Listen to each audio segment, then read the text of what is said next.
Good evening. It is Dan and Kyle do Hollywood. Today we have some pretty special guests. Myself, I'm really special. We've got our buddy Dagger. Hi.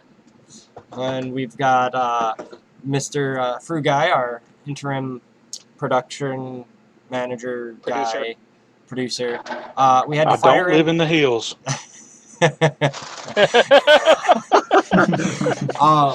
Who we had to fire and then rehire right at last minute. Also don't worry. DPK didn't do his job, and he didn't set up a new channel.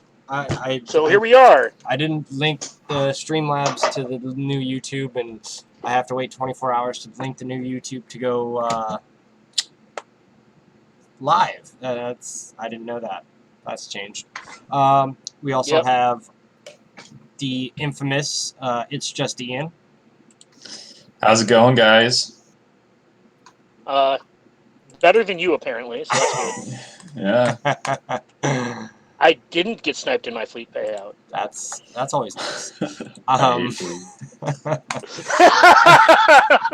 And collecting our questions. If you guys have any questions, Lady Pool will be collecting them and reading them off in a few minutes, actually. So let's start the show off. How's everybody doing tonight?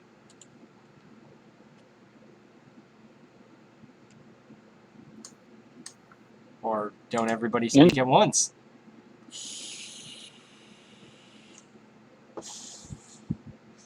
Well, okay, I'll start. I'm actually doing really well. I had a decent day at work. I got some good news regarding work, so there's that.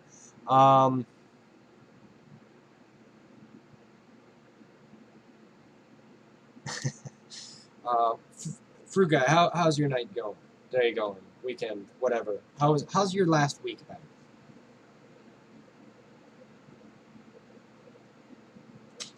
All right, good talk. How about Dagger?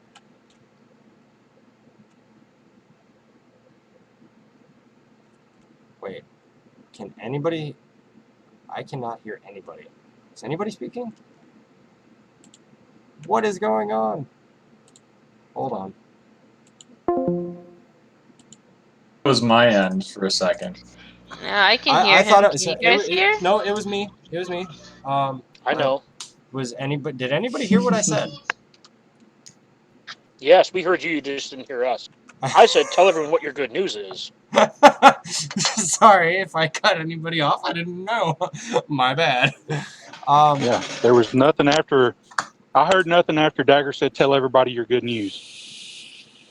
Well, from DPK, that is. My good news is that I will be moving to another shop, and I will be getting a pay raise. So I can't. It's two pay raises basically wrapped in one. So I can't really complain about that. Oh, but you can and you will. Well, eventually, yes. Yes, he will, and I'll be the one to hear about it. Well, so you guys, actually. I don't have to listen, though. I can turn him off. I'm not married to him. I'm very good at ignoring him, so we're good. We can mute him in Discord. That is true. I can also make him go away from my Discord. So I'm not super worried about it. Yeah, that's true. Hey, Ray Rock, how's it going? I've had a pretty decent day. I'm a little busy. I'm taking first in both arenas today. Don't mind. I'm going to be a little quiet during my fleet climb. I don't have access to it while I'm doing a fleet battle. I was telling DPK, play the GIF. Every time you say that, he has to play the GIF. Oh, that's right. We have a GIF, don't we? Oh, I forgot. Yes. I need to. Is that the Star-Lord one? I need to figure that. Yep. I need to. Fruguy, we're gonna have to sit down and actually do that. I want to be able to proc that on the screen. That's actually a really good idea. Yeah. There we go. Yeah, we have this problem where one of us is never available to do prep work. I would say the nose goes, but you can't see us. Yeah. But it's definitely DPK.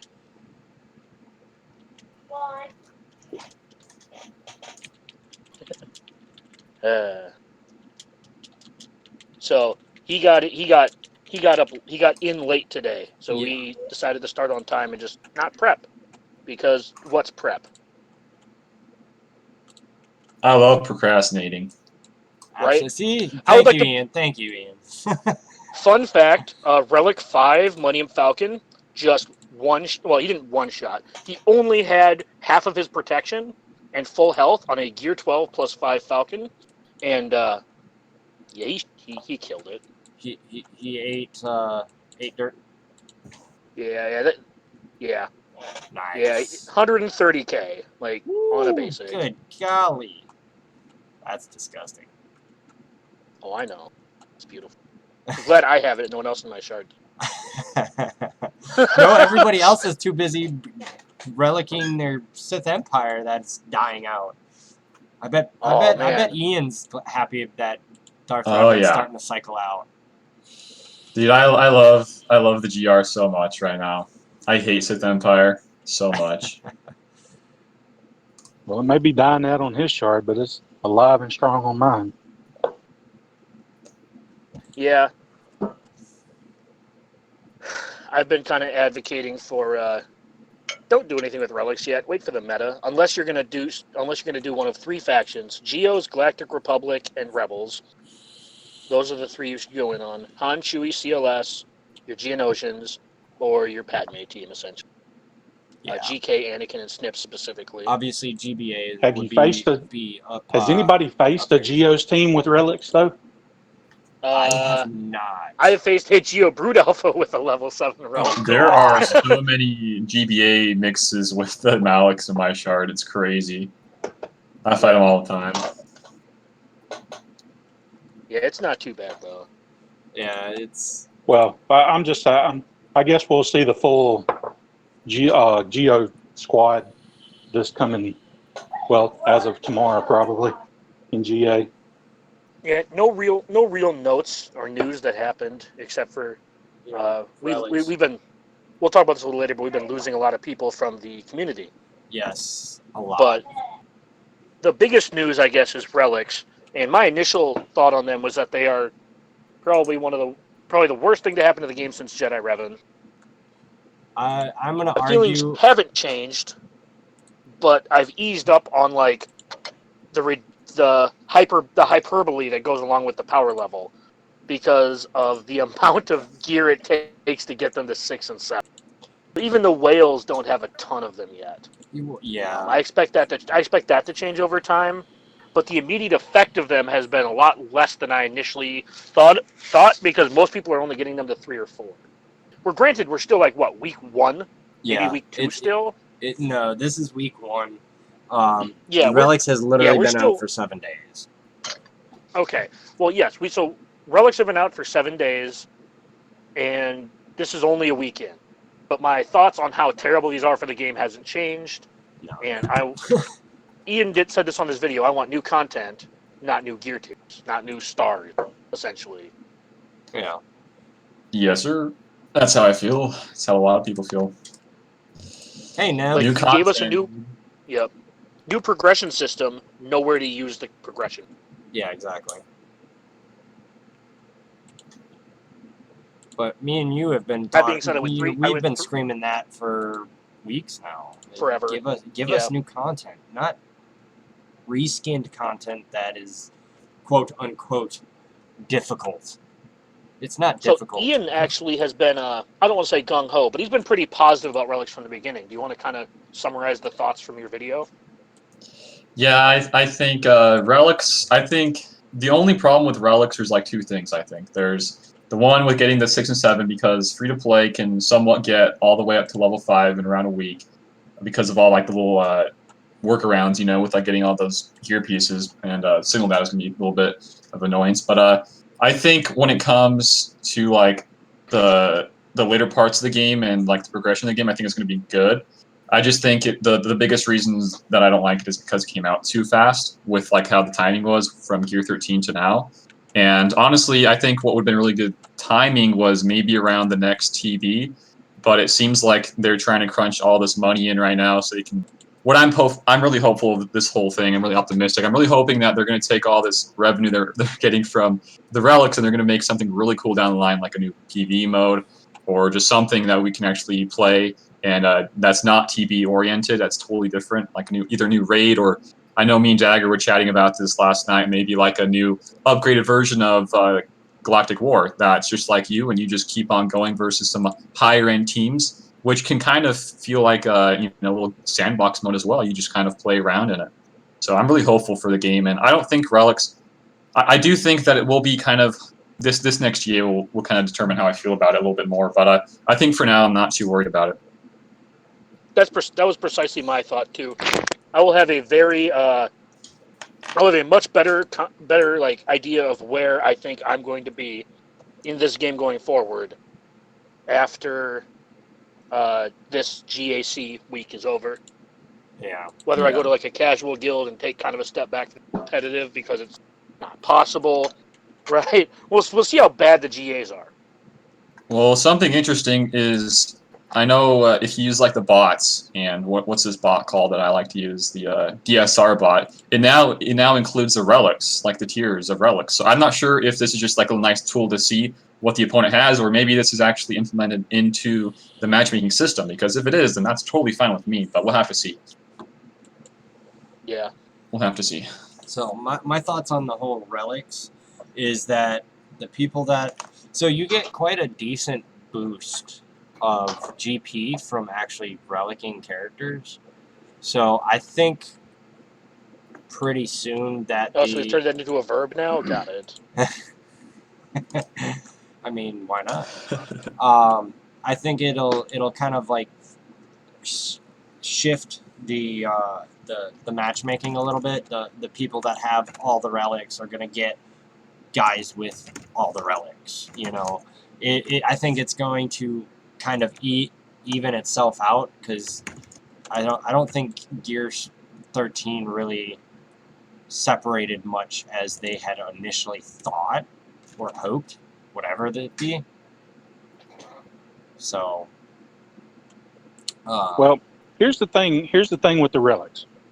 Okay, it gives you the big GP boost when you start putting them on. So that's going to factor into the people that have a bunch of them. Now, the people that only have one or two of them, it's not really going to matter. So what that's going to do in turn is the people with only one or two relic pieces on at a significant team, they'll drop those down on defense. They won't be able to be beaten. And then you'll have, it's basically going to create a separation of those with and those without.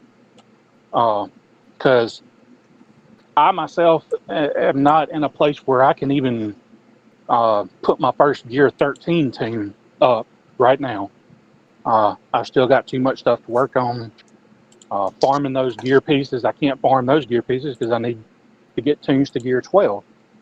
So it's already creating a separation, especially in my arena shard. So where I was hovering just before the last Darth Revan event, I was almost back in the top 200. Before that, I'd have been as high as 150 or so. And now with these relics, it's putting a separation where if you don't have relics, you're probably within a month going to be below 500 in my arena shard. Also, to piggyback on that, I remember when I unlocked Darth Revan, because I got him the first time around, and for like 3 months, I had a brick wall in Grand Arena. yeah. Right? Like, I had a brick wall my opponents could not scale. Which is one thing when it's a journey event, it's a paywall. The people with Malak had an even better brick wall, because I couldn't beat their brick wall sometime. Right? Now, the brick wall is a combination of, it's just your wallet. Because any team can now be that brick wall if it's relic. Yeah. Right? Like, it doesn't matter what it is. The power boost is just there, where you can put your level 7 Tuskens in the front row under, Farm Boy Luke and like one other person.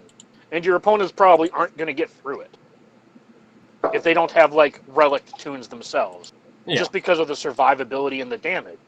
So it's not just creating a gap in like, oh, I have X, Y, and Z tune because I spent money to unlock X, Y, and Z tune to build this team.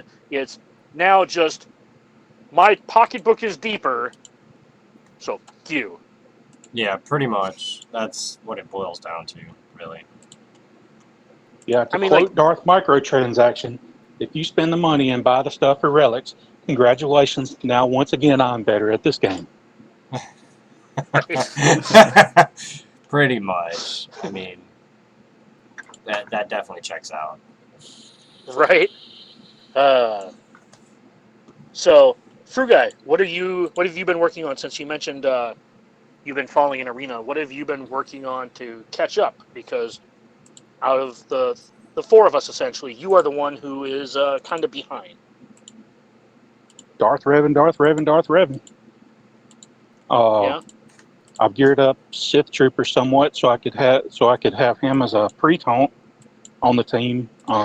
Haven't started using him yet, but got Darth Revan to gear 11 in the last few days, and got him. I need 2 Mark 8 Laroner power cells, and to finish those, I need 100 Mark 6 droid collars, 2 Carbonis, and I think it's 2 Mark 5 thermal detonator prototypes, and 2 Mark 5 gold med packs. So Yep. that's basically going to be the gear that I'm purchasing for the next 2 to 3 weeks. Yep. This is going to be a kind of a recurring thing, so you want to kind of let people know where you are in the game. Yeah. So right now I'm at 3.2 million GP. I do have both Revans now. Don't have Malik, so that'll be hopefully the next time around. I've already got some of those tunes to high enough power. Just got to work on the rest of them. So that's where I'm at. What legendaries are you missing? Any of them? I don't have C3PO yet. I should have him 5-star unlocked this next time, which that'll be in a few days. I think it's just C3PO and Malik that I don't have. I have a 6-star Padme, and I'm working on. I unlocked Geonosian Brood Alpha, so hopefully the next time that comes around, I'll have him 7-star and can get 7-star Padme. Nice. Heck yeah. All right. So that's all. That's the only legendaries I don't have. Was basically Malik, 7-star Padme, and C3PO. Okay. And you're going to get C3PO this time at 5 stars. Are you going to continue on your Ewoks up to 7-star, or are you going to like pivot? Well, I'm still farming. Yeah, I'm on. Well, I have Chief Chirpa at 5 stars. When I get done with Brood Alpha, I'm probably going to go back and finish Chief Chirpa so I can get C3PO 7-star. And I'm farming Wicked's node right now for his shards and stun guns as well. So he'll get there eventually. All right. Now, Frugai, myself, and DPK are going to mute our mics, and we're going to let Ladypool ask Ian some questions. Here we go. Question time. Yes, if my browser stops being a dork. There it goes.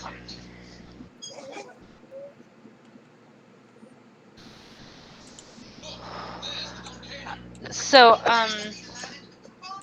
wow, I forgot where I was starting, guys. Sorry. I want to start off with your channel. Like, where can people find you? Do we Yeah. have that posted in the link in the description? Because I have totally not looked. Yes, I'm not sure if it's there, but my channel The link is it's there. just Ian. Okay, yeah, it's there. It's just Ian.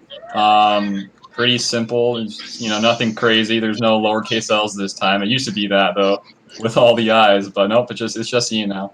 I do daily videos on this game, so I'm very passionate about Star Wars and this game. A lot of different content there.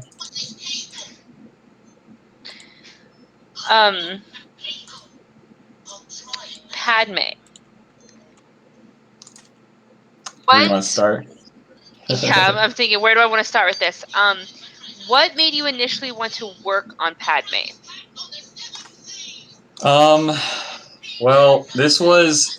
See, Malik's already been out this time in the game, and I didn't get Malik the first time, so I'm looking at a good counter team. And my JKR, I just wasn't feeling it at the time. I've been playing with the guy for a long, long time, and I wanted something different in my arsenal. And Padme came out. I barely got her, 7-star. It's a long time ago, but that stream was crazy if you guys were all the way back there on my channel watching that stream. But I got Padme, and I'm like, dude, this Padme, her kit is something that's going to be special. And from then, I just kind of try to figure out different comps. And I'm sure there's another question of how I figured out Still Padme, and I just kind of figured out Still Padme there. Their cleanse, Yep, all that juicy stuff. It's actually one of the things I was going to ask is how did you originally formulate the slow Padme squad, and what made you want to go that route? So one of the biggest things that I love about this game is GA, and I've been playing for a long time, probably for almost 4 years now. And my mods, they're pretty deep. I got a pretty deep mod depth to all of it, and I really wanted to get some really good speeds for other teams that weren't necessarily a counter team. So I wanted to have a counter team that wasn't ridiculous on the speeds, but it could still counter some top-end teams like Malik or JKR. By that time, I was just kind of figuring out the Malik counter, and like the first month or so, I still didn't even really figure it out, but I was onto something I knew. And it wasn't up until probably like a month or so ago where I had it down to a T of what I was doing. So I mean, yeah, it's really fun to use. Padme, you don't need fast mods. You can, if you want, run a faster Padme, but I don't know. I like slow Padme, especially for GAC. And that's kind of how I figured it out. What piece is missing from Padme? Oh, man. Oh, there's some people in my Discord that they're like, dude, relics are the missing piece. And honestly, if you think about all of the extra HP you're getting from relics, there is for sure a missing piece there. I mean, extra HP is what Padme is all about, and the leadership with extra HP, I mean, the whole cleansing. And if you want to toss in 3PO for even more protection up, I mean, there's a whole lot of stuff there, but I still think we are still missing a fifth. I'm hoping it's going to be Mace Windu.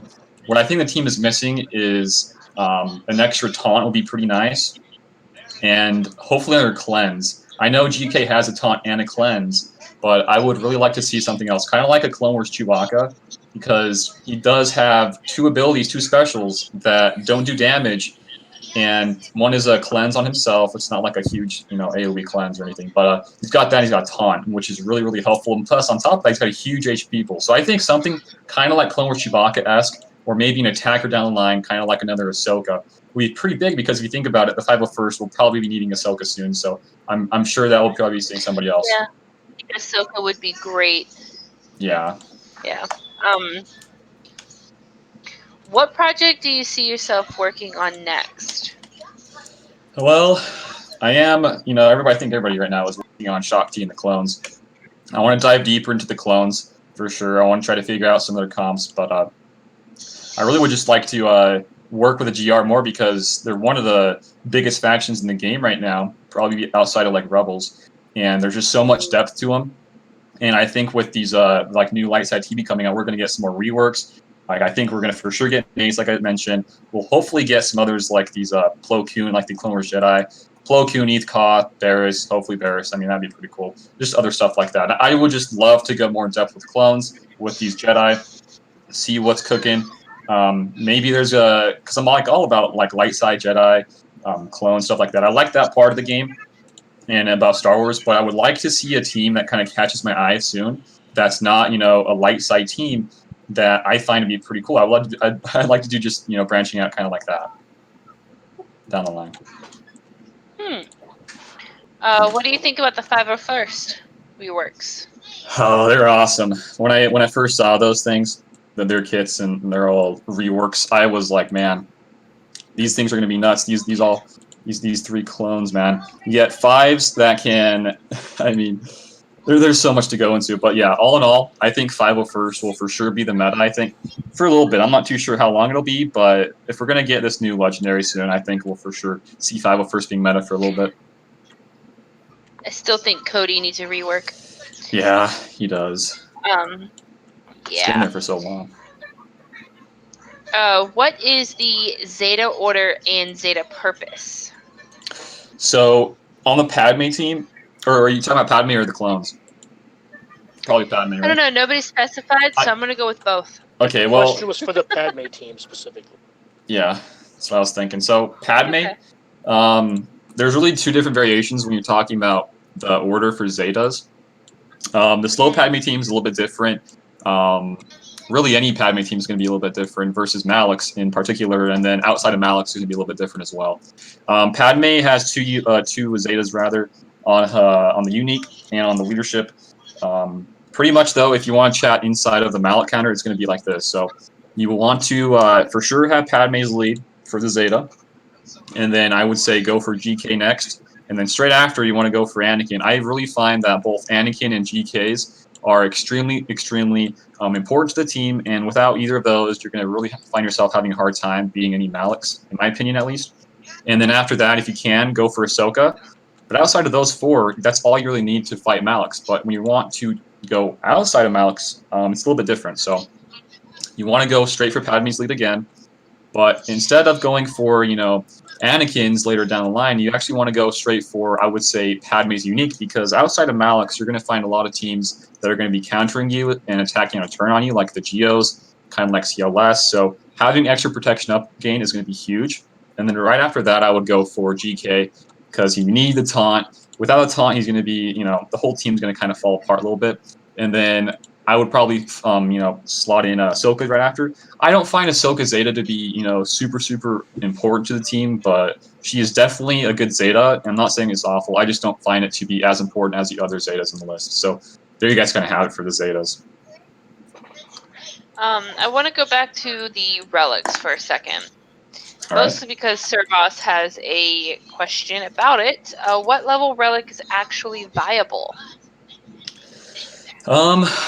See, I know a lot of people saying level 3 is, and if you look at some of these boosts, I mean, I just got my GK up there to level 3 today, and there's quite of a big boost, I think, from level 2 to 3. But we mentioned a little bit earlier that relics, you can get relics levels 1 through 5 pretty free to play-ish, I guess you could say.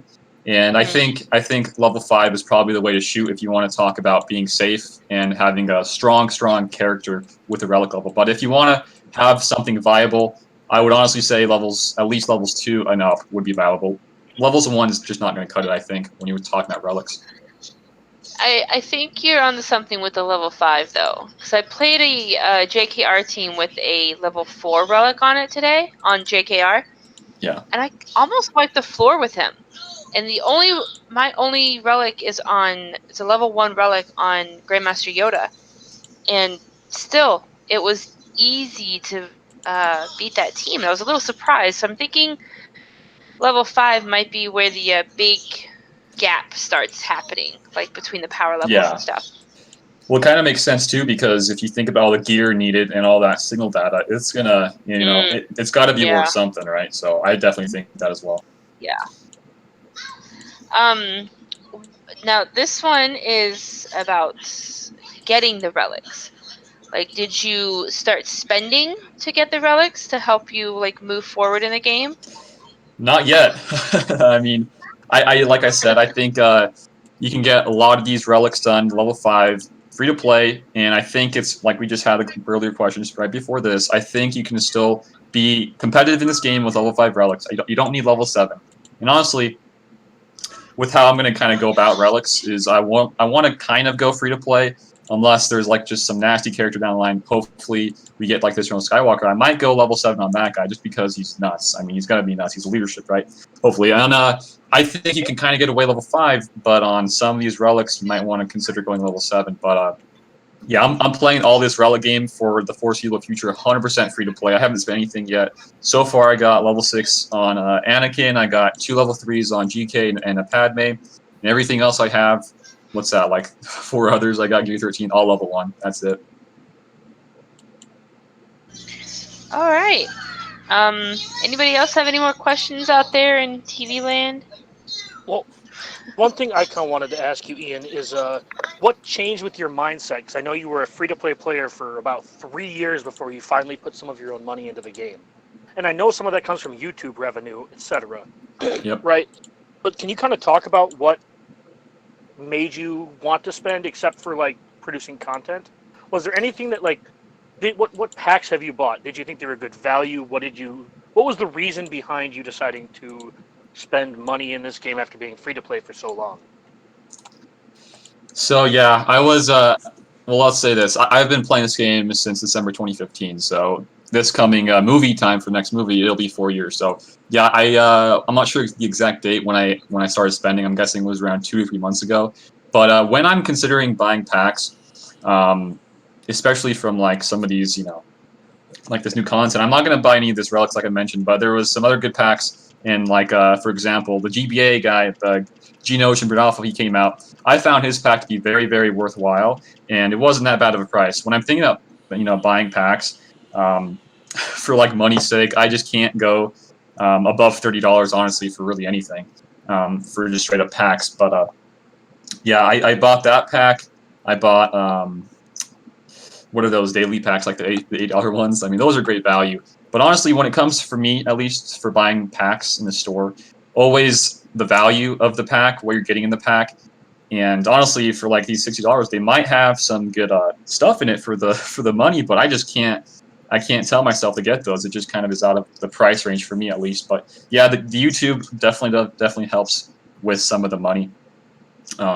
If I wanted to, I could definitely whale out on all the stuff, but just for my sake and for trying to get content, I'm still not gonna whale out on these things. But I have mentioned this in previous videos of mine. I do spend a lot. I'd probably say over 60 to 70% of my money that I spend in this game is just straight up on crystals for refreshing nodes in Arena. That's what it's really for. All the other stuff is just kind of small packs I buy every so often for like the bundles and whatnot. So yeah. What prompted you to initially spend? Was it your channel?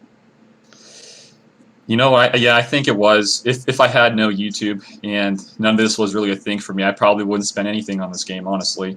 Before that, I did spend $10 on the small bundle a long time ago on Fallen Bastila, and I just, if there's no, no money that I'm, from YouTube, I probably wouldn't spend it all, honestly. So YouTube is a really huge part in my mind and how I can spend some money. Yeah, so kind of going off of that a little bit, there have been a lot of retirements in this game, and we can all kind of unmute now, I guess, because we're going to move on a little bit. But have you had any retirements from your guild or your shard recently? Not recently. Honestly, I don't think so. We have had some just random recruits from just like in-game that join and leave a lot, but I don't think we've had any long-time players leave after Relics have came out. That's for my guild, at least. It could be totally different from my shards. Okay. Yeah, so we've had a couple people quit. We even had 2 of our bigger members from our guild quit, and they kind of cited the you can't be a dolphin anymore in the game. So they're kind of alienating the middle spenders, the small whales and large dolphins. Because in order to compete with Relics, you had to have bought all the packs. Like, yeah. I bought the $60 pack because I was just like, oh, cool, whatever, let's do this for science. Like, I did it, like, you talked about it on your stream, etc. We kind of talked about it the day it dropped. Yeah. But I spent $60, and it doesn't matter. It literally doesn't matter, because there's people in my shard who bought the 7-star, or the level 7s. Yeah. Well, I like how you were talking about the middle spenders. This game is really hard to keep up if you're a middle spender right now. I think it is. You can play totally casually. I mean, free to play is really hard to keep up with just like all around things in this game. But when it comes to like getting relics, I think you can still do it free to play. But getting to that point with tier 13s is still not free to play friendly right now. But yeah, I think the most majority of people leaving, like you said, are those middle spenders like the Dolphins. Not really the whales or Krakens, but those middle spenders. Yeah, the Yep. the heavy dolphins, light whales, and Yeah. basically lower. Yeah, the people who are free to play, this generally doesn't affect. Yeah. And Frugai can correct me if he's wrong, but if I'm wrong. But outside of specifically Arena, I'm not sure that this affects him at all when it comes to things like GA. Because like the people he's going to be fighting is going to be based on your top X characters, and because of the weight of the GP, he probably won't fight anyone with a level 7 relic. Right. This is going to affect, like, I bought the $60 pack. This is going to affect me, probably. I inflated the very top of my roster, and it There could come might- back to bite me. Yeah, especially if I they're going to might implement face relics. somebody with one tune or maybe two or three, but you know the one like some of the very focused rosters that are around 3 million, because I did jump up divisions. I kind of waited until division lock, and then since then I've jumped up to the next division. So the next time around, anybody that's 3.1 million or above that might have 1 to 2 relics or 3 maybe on a team, there's a chance that I'll face those. Yeah. So, one of the cool things about this stream specifically is we get all the aspects. I've been a very heavy spender at times in this game, and I know DPK has been a small spender, through pretty much probably throughout the entirety of him playing this game, although he had a couple breaks. And Frugai's been 99.999% free to play, as in he's never spent his own money on this game. So we have a bunch of perspectives here, and Ian kind of is in that free to play category as well, mostly because the money he's spending again is not like. I don't want to say it's not your money. Yeah, you're basically spending YouTube revenue on the game. Yeah. So it's still not costing you anything, so to speak. Yeah, it's not costing really anything if you want to do the numbers. I'm not sure.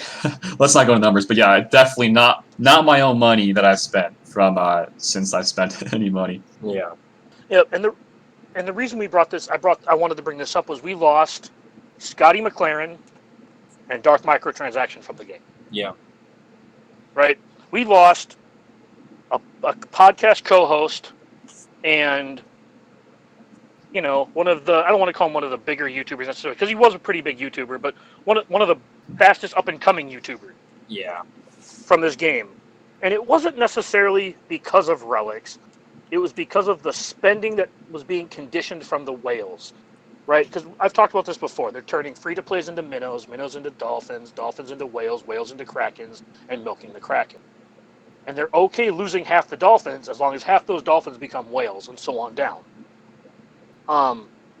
And seeing the attrition from the game kind of breaks my heart a little, because I'm seeing the people that like I'm friends with quitting. And I'm not saying that I'm not saying I won't. I'm not going to say I'm going to stop being friends with like Scotty, right? But we're going to talk less. You know, like I'm not saying he's out of my life or I'm out of his, but I'm not going to talk to him as much. We're going to have slightly less to talk about. And again, not that any of this is like a negative thing for the individual people who are quitting, because I'm sure the quality of life of a lot of the people who are quitting is improving. I know my quality of life would be better if I quit. I know that. I'd have 2.5 hours of my day that I could do whatever the hell I wanted instead of worry about a week. Yeah. Right? And, So, and to what are kind some of your guys'... and to hold on, Sorry, go ahead. to kind of piggyback off that is, if you guys don't know, Scotty quit the game. He came to terms that he had a spending addiction on this game. Not to, you know, like completely blurt his stuff out there, but I think a lot of people are dealing with that same issue. And if you feel like you're stuck in a endless loop of spending that you can't put it down, or you can't stop, like, because I think numerous players had offered to actually give Scotty his account, and he turned it down. Reach out to somebody, talk to somebody. Our buddy Helenix, he has reiterated this multiple times on multiple different channels. People have to realize they have an issue spending. There is an issue with spending on this game at this moment. I used to say, you know what, I've been playing this game same amount of time as Ian, and I don't mind putting a little bit of money here and there, and it's to the point where I think he says that mostly because he knows I will kill him otherwise. no, I don't think any of us really want to talk about the actual amount of money. No, I'm right. I don't think that's a absolutely not. conversation we actually want to start. At least not on stream. No, Right. Exactly. But I've been able to come to terms with my spending on the game in this way. I would at the point up until this point, I would much rather spend $60 to $100 a month on this game that I've been playing for 4 years, that I have continued to play for 4 years, than buy a console game that I pick up, I beat within a couple weeks to a month, and it sits there and collects dust. I don't really enjoy PvP on video games because I'm not the type. I work a full-time job. I don't have time to sit there and grind and get all the levels for weapons and player cards, like in Battlefront 2. Like when I've played with Ian and Ranger on stream, I don't have the time. I have 2 kids that, when I come home from work, if I have the time, I'd much rather spend it with them than playing a video game on the TV. Plus, it ends up starting a fight with them, and I end up putting the game down anyways. So that's how I've been able to justify my spending in this game. People might be different. I just like winning. Well, and I do too. I have no. I'm saying, like, I have purchased wins in this game in various ways. Right. Right. Like I bought the Gear 13 pack. I have refreshed nodes to the point where I had to purchase crystals to expedite nodes or expedite gear, like Kyrotex. Right. I spend to shorten the time frame in which to finish characters to use them in PvP. So, for example, I think Ian and I talked about this a little bit before this. Yes, last night. Things I will spend on are good value packs in the store. Like, I didn't purchase it, but there was the $30 pack that gave you like a gold eyeball, basically a full stun gun, etc. in the pack. I forget what else it gave you. The $8 pack. It gave you stun cuffs as well. Yep, the $8 pack that I did not buy. Those kind of things. That's what I would normally buy. Dagger good was value kicking packs. himself about not being able to not buying the $8 pack. It was a decision I made on principle, right? It is, and I agree. There wasn't really any good reason, but me and Ian talked about that. They released this pack right after Relics, and it had Cantina Energy. Like, that's another thing they're pushing down your throat to buy.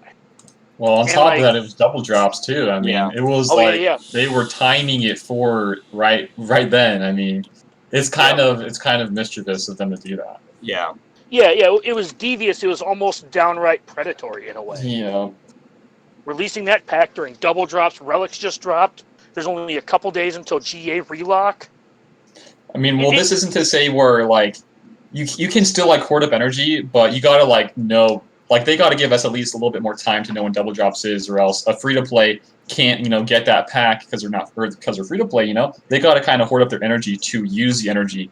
And if they don't, then they're going to be wasting all these crystals. And not every free to play can get 900 crystals a day. So And not every guild says, all right, guys, skip your 600 today because double drops are tomorrow. yeah, Right? Yeah. Not every guild is like, you know what, guys, the 600. Don't worry about 600s today because your personal growth is more important than you're still going to get 500 tickets, right? It's not like you're getting a 0 because you still have to use your normal. But do your refreshes for tomorrow 20 minutes before reset or whatever, right? Or 5 minutes before reset. That way you have more energy for. Yeah, not every guild does that. Some guilds actually require you to get your 600 and things like that, which means you have to. To me, part of this is the whole TB argument all over again. Or part. yeah. There's one issue with TB, and it's not the one. I have more than one issue, but it's the. You have the times that you enter the game, and things like double drops alter those times that you enter the game. If you don't wait till you're reset at your midnight or whenever your midnight on your game is, if you moved your payout, you might not be able to do the refresh the day before, do my today's refreshes and my tomorrow's refreshes at the same time. Right? So you have to stay up if you want to get maximum value out of your double drops. The same is kind of true for the TB, where now it starts at midnight or noon. And it's not a big deal. It's just sometimes I log in.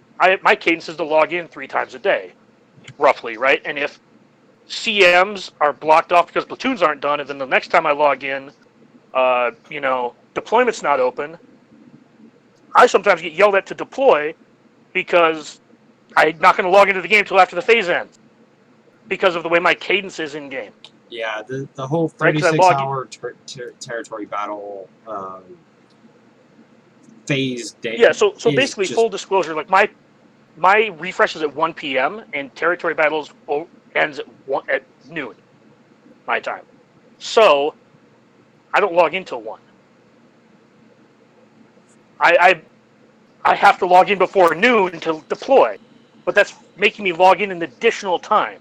And it's not like it's a huge deal, but it affects your daily routine. And I wish that they do less stuff like that, kind of like what Ian said. Give me a couple days heads up. Give me like 3 or 4 days heads up, a little bit more heads up, so I can be like, all right. You can hoard the energies needed. Like you can hoard your ship energy because the normal nodes on the ships was part of the double drops, and that doesn't count towards your 600. Go ahead, save your ship energy. Like as a leader in my guild, every time we've gotten heads up, 2-3 days, or even a week heads up on double drops, not like they did this week where, oh, hey, by the way, tomorrow starts double drops. We've said, hey, the first day, we'll let you slide. Just try to get at least 500 without you, so you can, save your crystals, whatever your refreshes. So... Yeah, well, I think they purposely don't give us some of these heads ups, so we are, we have to spend almost. It gets to a point where, probably not as much for double drops. That's probably a little bit extreme, but for events, like the Malik event and some of these other, maybe possible future events, maybe like this next John Skywalker, you're kind of needing to spend because they don't give us a big enough time or window to, save up all of our stuff. And that's probably one of my biggest concerns right now is they don't give us a heads up. Their communicating skills are awful. It's really, really bad all around for what they're trying to do here. They force you to play one I of 2 ways. didn't even know they communicated. Yeah. They force you to play one of 2 ways. Either you hoard literally everything, right? Either you hoard literally everything forever, or you ignore the meta and just get it the second time and play your own way. Yeah, Sir Boss, I'm gonna have to say yes. That's kind of what I am. Just ignore everything. Also to Sir Boss's question, is sacrificing the gear for level 5 relics worth it? Because I can use the stun gun on a secondary tune or level 5 JKA. If you, in my opinion, don't. Also, I guess we can touch on chat then. Yes, Ray Rock, I've also dealt with addiction in my life. So have I understand what it is. Yeah, and to answer your second question, Sir Boss, it depends on if it's with a dude or a girl. Yeah, that's the next question. But Why would you even ask that? Okay, whatever. We didn't say anything was limited. So, but if you want my opinion, sacrificing a stun gun for a relic is not worth it. You have Well, that's like the one thing though. With level 5, you can the projectors are going to be even more crucial. yes, But, I the, mean, the projectors yeah. actually give you a better bang for your buck. Yeah. There's just like small things with relics that an average person might not know, and that's where they're going to get a little bit of an advantage. And it's kind of sneaky of them. Well, it's not really sneaky. It's just kind of stupid how they implement these small little things that not everybody will find out or figure out unless they're like super active in like chats and stuff like that. Yeah, like if you actually listen to RSG, Finity has been, said this, I think, at least 3 times in the last week.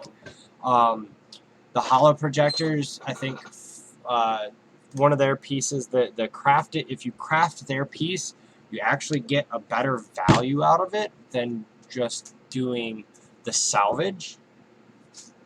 So you because you only need 20 of the I think it's the Mark III holo projectors. The Mark III Yeah. holo projector.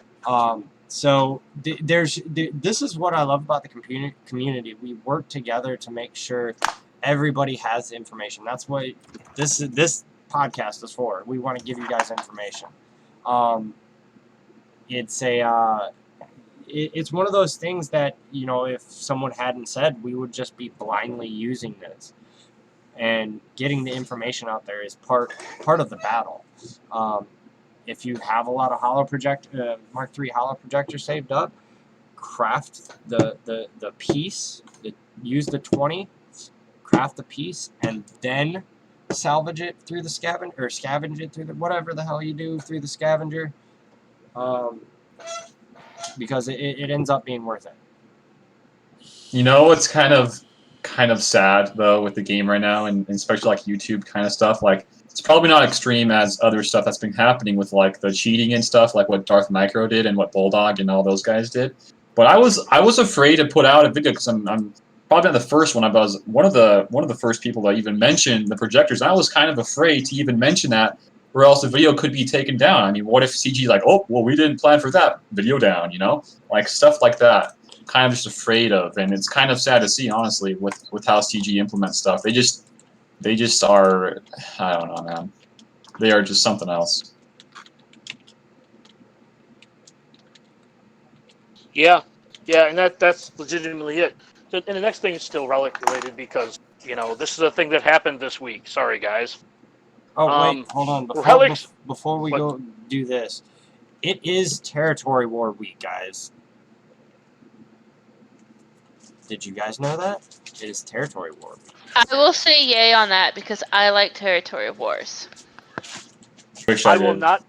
will not start a TB sucks chant, but I like TW way more than TB, and I think the reason I like it is because it is a guild effort, and it feels good to win a TW because you beat another guild and your guild helped you. The problem is we're in a 220 million guild where everybody full clears everybody and everything comes down to 100 banners. Right? So like, yeah. Everything gets one shot, or everything can get one shot. So whoever F's up the most loses. Exactly. I'm not even looking forward to all these relics, man. It just kind of gives me nightmares. Holy God. Yeah, just super not happy. Thank you. Super not happy you for that bringing like. that to Super the not happy forefront of that my brain. It is. If you're talking about what relics affect in the game most right now, on the top of the list is TW, and then right below that is going to be Fleet. That's just how it is. Yep. I mean, TW is a mosh pit of a lot of different players. Krakens, whales, like light spenders, dolphins, free to play. It's not going to be fun. I actually haven't had that hard of a time in Fleet. I'm just kind of saying, like, easier, and I've been able to stay in the higher rankings a lot easier than I have in my squad arena. All I gotta say is I had to kill a Relic 7 boss today. Nice. That sounds like fun. But so yeah, I almost timed. For full disclosure, I almost timed out. 37 seconds on the clock when I won. I think why I'm saying why Fleet's going to be kind of annoying is because if you are in a shard, like I'm not in a crazy whale / Kraken shard in my Fleet, but if you are, and you're not really going to be going hard into your fleet. I mean, those guys can just stomp you out, and you're never going to be able to get top rewards. Yeah. I mean, that's my issue. Yeah, it's like I was talking. I think I don't remember who I was talking to this about, but I might even mention it on the stream. 120k crits for my relic, or 120k basics for my Millennium Falcon. And you know what? Relic number 5. I can only get that if my Anakin gets a bonus turn. Right? That's just ridiculous. Oh my God. Han's hitting for 65k on basic, and that's the first of his hits. Right? He's hitting for 100. I had him hit for 100k on basic. Wow. Like, relics are meta. There's no team. Go relic. Which can be a good thing and a bad thing at the same time, you know. Yeah, go relic whatever the hell you want. If you want to build Ugnaughts with Cup and Mob Enforcer and Relic 7 them, you'll probably take first. Yeah, there's like some ships I would like to just see what the relics do to the pilots and to the ships, because I'm thinking of that one Special Forces TIE fighter with the Anakin ship and like a Houndstooth. I mean, those guys, you get like so much DPS potential with all that extra assists and just the tankiness. I mean, come on, there's a lot of potential, but people don't want to risk their relics. They want to definitely play safe, which I get. But I'm sure there's people out there that are just having a good time with relics. Yeah. Yeah, it's and I've noticed like my shard, we've been like slowly like I think most of the people that are in my shard haven't gone hog wild relicking Sith Empire. There's just too much that can now beat it. Like a relic 4 or 5 Grievous just completely tears through Sith Empire. A relic 4 or 5 Anakin just completely rips through Malak teams. So if you want advice on relics, move your relics characters to relic 1, 2, without breaking yourself. But if you want my opinion, I would hoard your relic stuff to know. So, again, this kind of goes back to what I said. This kind of goes back to what I said earlier. If you want to pump relics up and you want the best single tune bang for your buck in this game currently is General Grievous. After that, you're looking at a couple of trios, CLS, Han, and Chewie, or GK, Anakin, and Ahsoka. Because they're pilots, they're a 3-person. They are going to have semi-meta fleet, right? You get to double dip. They're pretty easy. Like Ian said, it's pretty easy to free to. Like if you just want to do a couple, you can't do a ton, and then be Geos, because the Geos are necessary for TB at watch yards. They're just necessary all over. GBA, one of the best standalone characters in this game to do anything gear-wise to, because you're basically gearing 2 characters. and then Spy, Soldier, and Sunfac are all and hey, Toggles Dagger, like you're breaking up, buddy. Yeah, just tad. I think when it comes to which ones you should kind of focus on first, I mean, of course, Arena, right? But with what I'm kind of approaching this with relics is I'm going to actually for sure get the Arena guys done, and then I'm going to swap over to some GA defenses, actually, kind of like Spirit.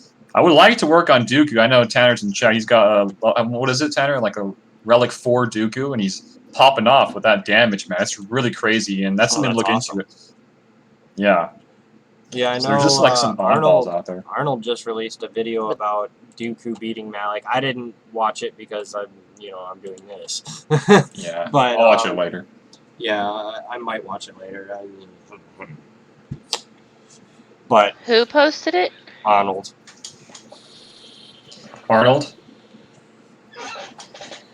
Mr. Arnold Schwarzenegger.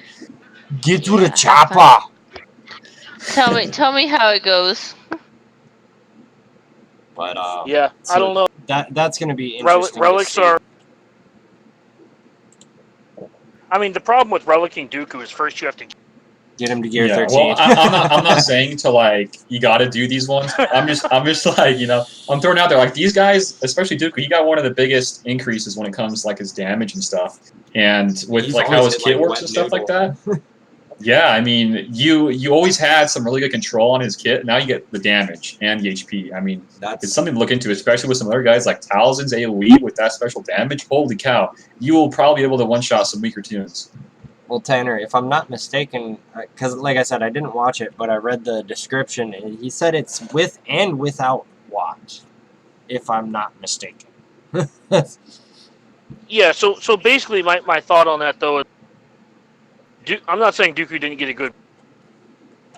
But what I'm saying is, for everyone's first focus on relics, you want to focus on the best bang for your buck, unless you don't care, you just want to do whatever you want to do.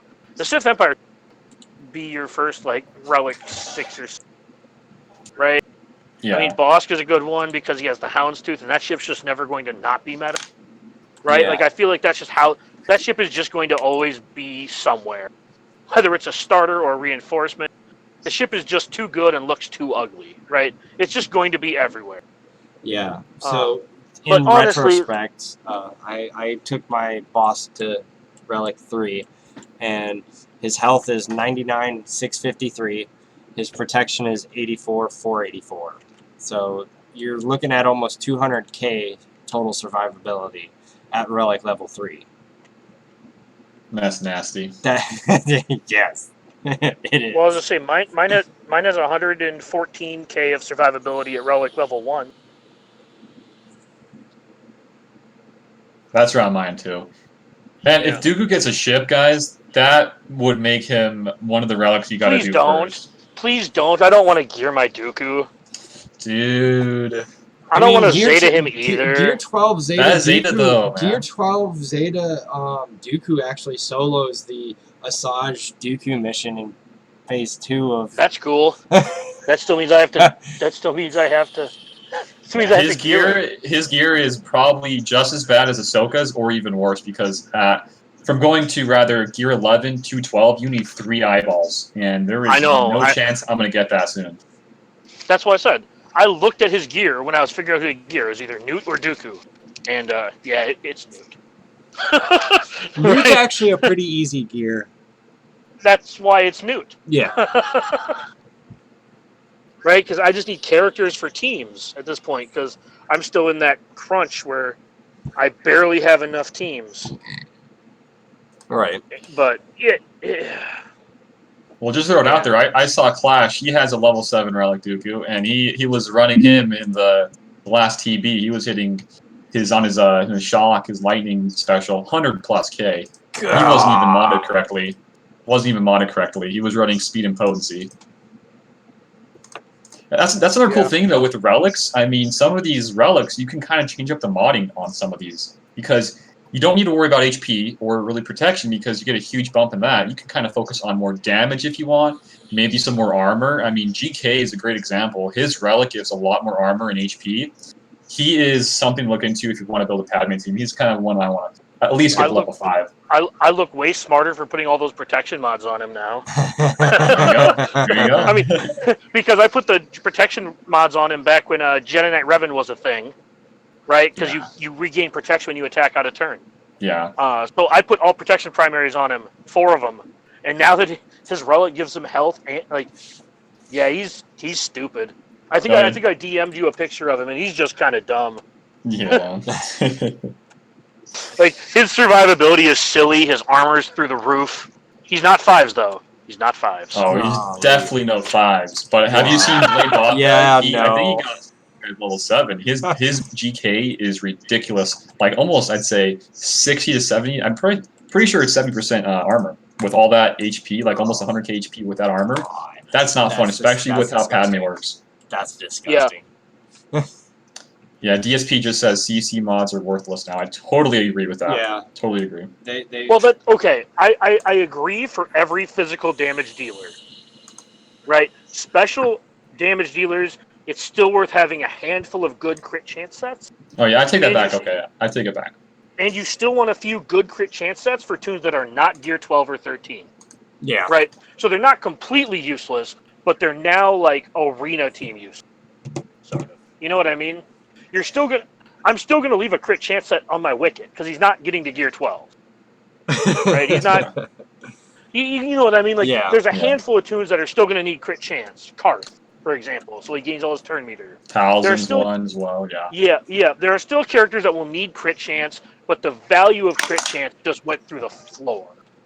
I took the crit chance set off my Chewbacca because it's like 81 without trying. Yeah.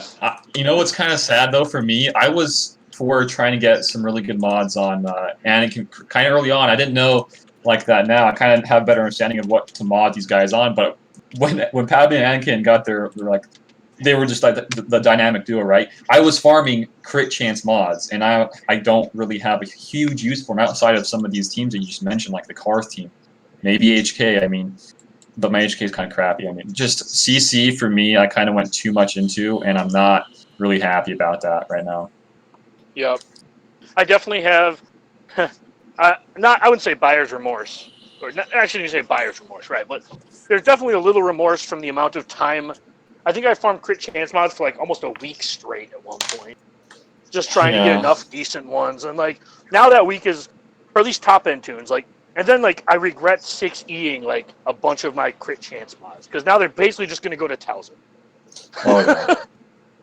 See, if I'm gonna go for like a crit chance one, I think an arrow with some speed and some really good, because on speed arrows you can get an offense percent and offense, but those are like unicorns. If you find one, you got to keep them. I have like one of those in my inventory. That's on Spirit for now, but I'm not sure what is a Spirit's relic. I'm not sure if it's more CC. I'm pretty sure it is though, so maybe it's not too important there. But I mean, yeah, whole CC just went down the drain a little bit.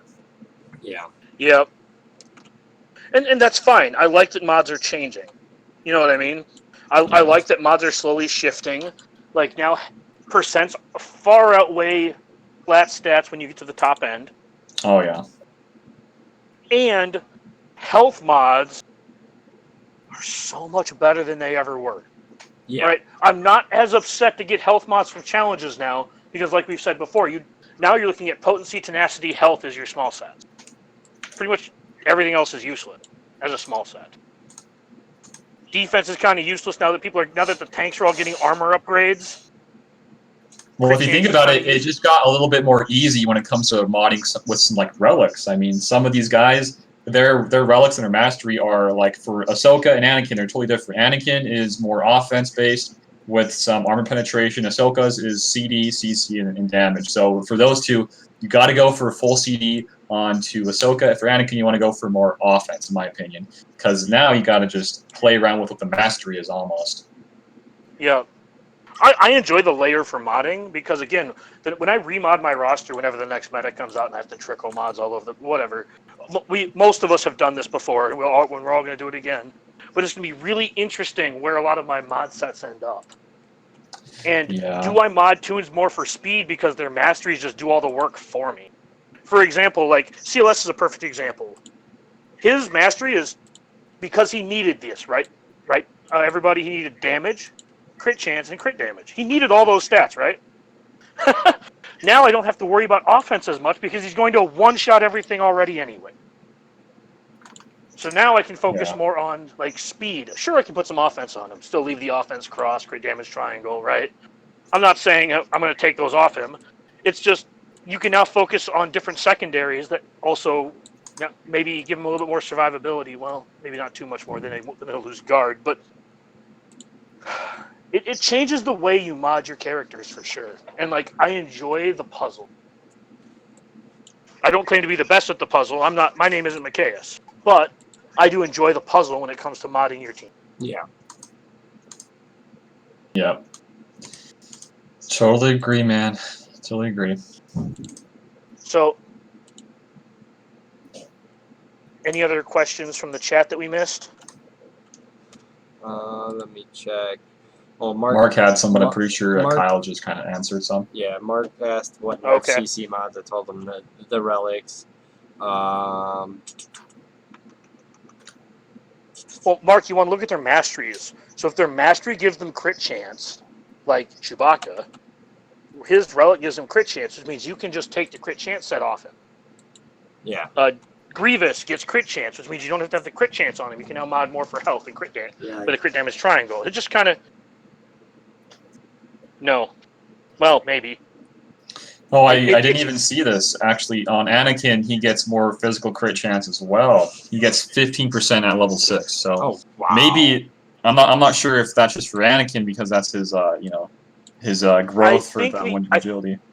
I think the upgrades are roughly similar. They may be tuned specifically for different Yeah. tunes. But I think the upgrade is... I don't have any evidence of this, but I think the upgrades are fairly uniform. They might deviate slightly by like smaller or bigger percentages based on how important they want the characters. I have no idea if the Negotiator is the number one offense team. I have beat it on offense with the Falcon. I just did a few tests with my TFP, Thrawn, and the Poe team. It only beat it 1 out of 4 times. It's either Yeah. you crit Anakin, and then you finish him up with him being like 1 HP with his Savior ability, and then you come in later and you kill him, or you just lose straight off the bat. I mean, it's really tough with what I read. Yep. Yep. So with the Falcon, I'm 3 out of 4 so far. So you basically what you do is you proc somebody's Savior, and then you AOE, and then you have 2 dispels off the bench for when they go stealth. And GK's ultimate's not particularly good. I mean, no offense to his ult, right? And he dazed, and like the next turn, all my tunes cleanse. So I'm pretty sure when it comes to relics, they all get a bump in CC. I'm looking at a lot of my Gear 13s now. It seems like they all get some sort of CC increase. okay, that makes Yeah. sense. Which that means kind of that really doesn't matter then with CC. It doesn't really matter that much when it comes to modding. So here's a quick question for you two at least. I guess Lady Pool can answer if she's still here, too. Now that the Vulture Yeah. Droid is in shipments, how soon until we see the Malevolence? I honestly think What we'll is see that the noise? Malevolence very soon. It would be Monster Hunter World. Sorry. Thank you. Okay. But yeah, I think we will see the Malevolence soon. Soon That one. TM. Soon. Yes, soon TM. Yes. All right. What do you guys think, Kyle and Ian? You go first, Kyle. What was the question again? I got With the distracted Vulture by. Droid hitting with the Vulture Droid hitting shipments, how long before you think the Malevolence shows up? To be honest, so out of habit, I almost because Sunday, we got our territory battle, rewards, yay! Whee! I almost went in out of habit to get the negotiator shards, and I talked myself out of it because I was like, you know what? I feel like the negotiator is not going to be what we think it is. I think it's going to be a solid, fleet capital ship, absolutely. But I think I think the Malevolence is going to come sooner rather than later, and the people that have been desperately trying to get the negotiator are going to get a slap in the face when the Malevolence comes, and they don't have the currency to spend on it, whether it be through the GET2 or whatever, or hell, it might be. We need the negotiator at 5 stars to get the Malevolence, and then I'll look like a complete schmuck. Well, I mean, the thing is, if you don't spend your get to, you're not punished. Right? If you don't spend get to, you are not punished. Exactly. Because you can buy the negotiator whenever you want. Exactly. It's there. And You can buy it. And if the Malevolence comes out and is better, you can just buy the Malevolence. Exactly. I wish I That's my hoarded a little bit solution. more. I ignore that store because I need get 1 for Malik and get 2 for whatever the next ship is, for whatever the next thing I'm buying. So I have legitimately just not looked at that store in a very long time because I cannot buy anything out of it. I've never really hoarded before in this game, and this is like the first time I've ever successfully I haven't gotten there yet, right? But I've successfully gotten there on hoarding. Just one specific currency.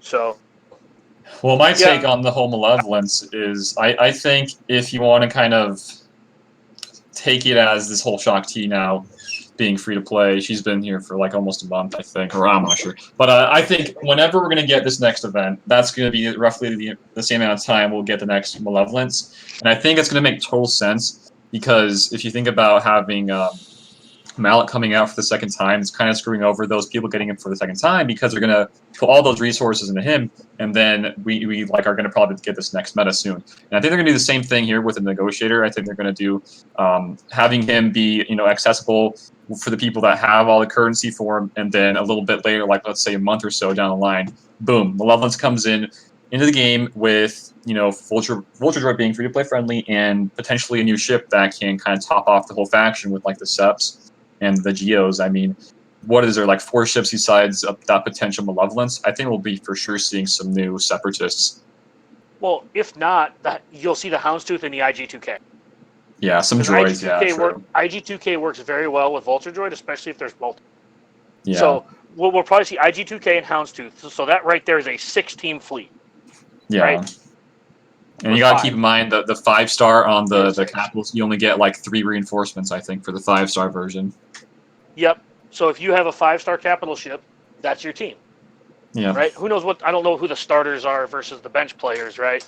But unlike the Galactic Republic where there's like a piece missing, right? At least in my opinion, I think there's a piece missing from the Galactic Republic meta. Yeah. I don't think there's a piece missing from the Separatist meta. I think that team is good. Yeah. I think it is too. Yeah. Here's hoping that they don't put the Malevolence in Get To. I hope they just kind of, at all of the end of this Clone Wars content, we'll get the ship from some sort of legendary event, kind of like a Falcon. You'll need some of these ships, like the Vulture Droid, like the Geos. Maybe if there's another Marquee down the line, we'll get like another ship there. That's like 5 ships roughly, right? You get those 5, you go in there, you get the Malevolence, something like that. I don't know. I'm hoping it's a legendary. I'm hoping it's a legendary that is basically impossible for you to unlock with the Endurance. Right? That's kind of my...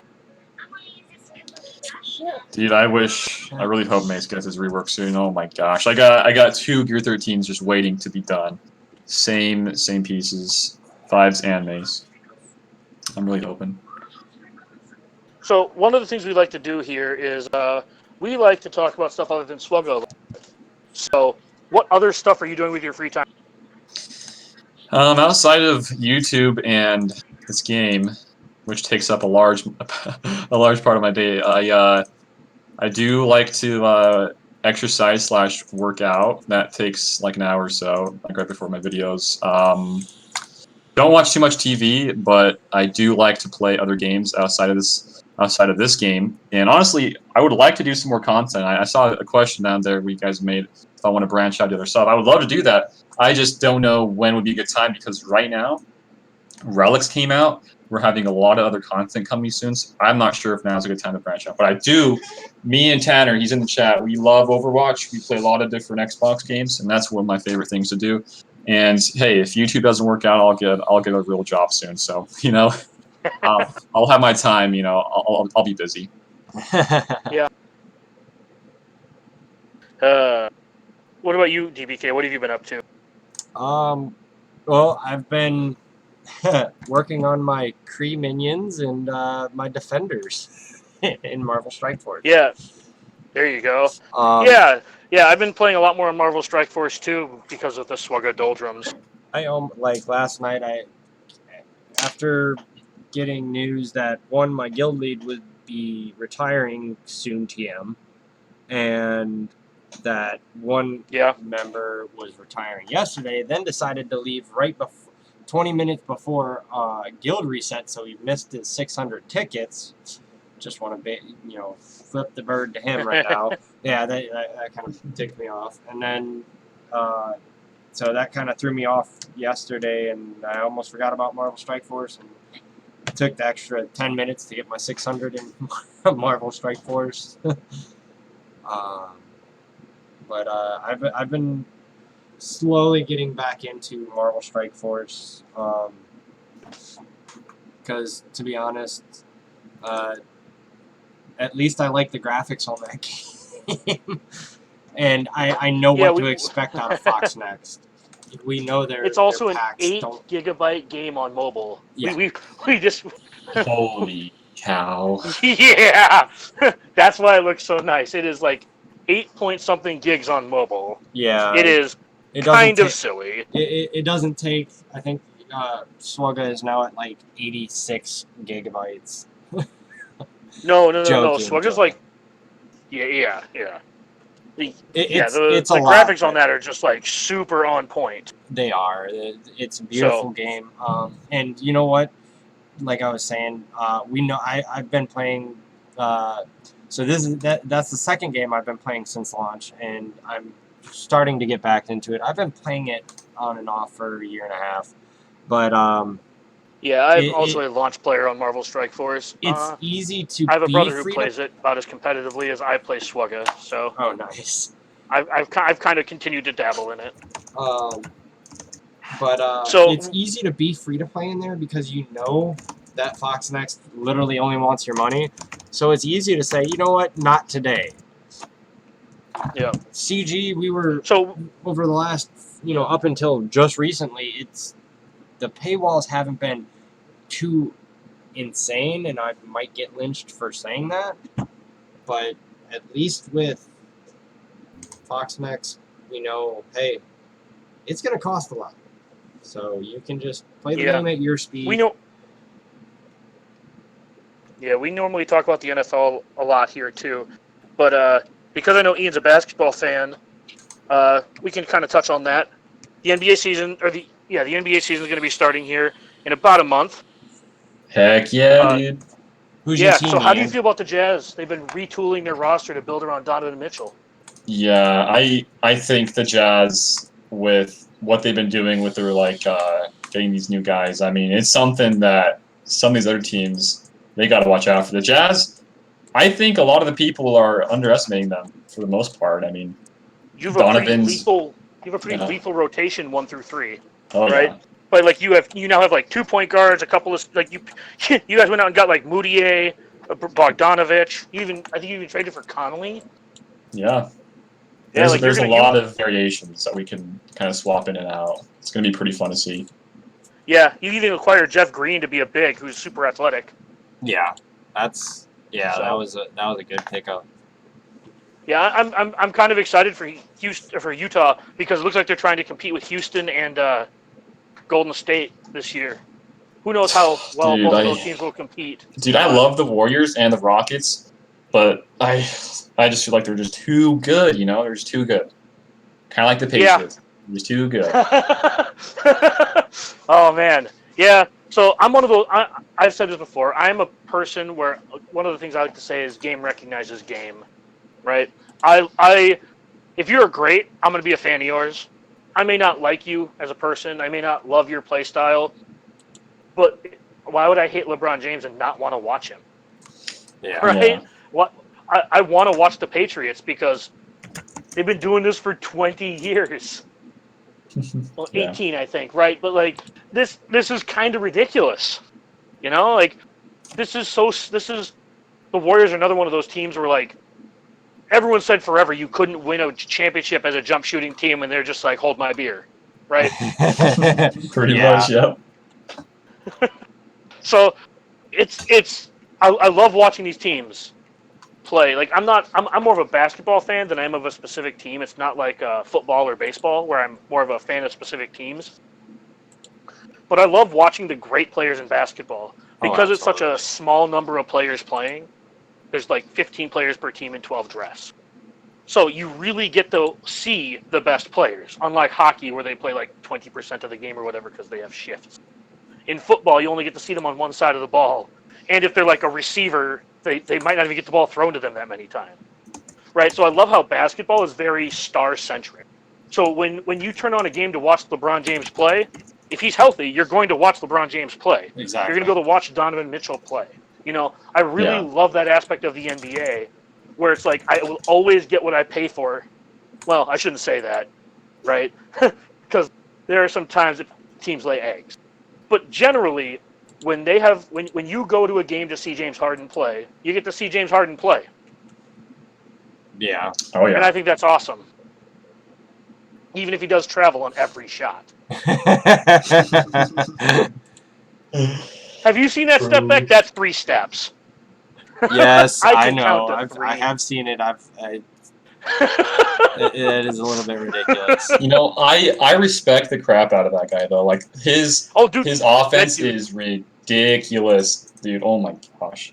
That is the fastest slow person I've ever seen in my life. And like that's actually a compliment. That checks out. He doesn't go anywhere fast. But you always foul him. He just kind of manipulates you, dude. He just like all up in your grill, man. He just manipulates you. He gets the foul.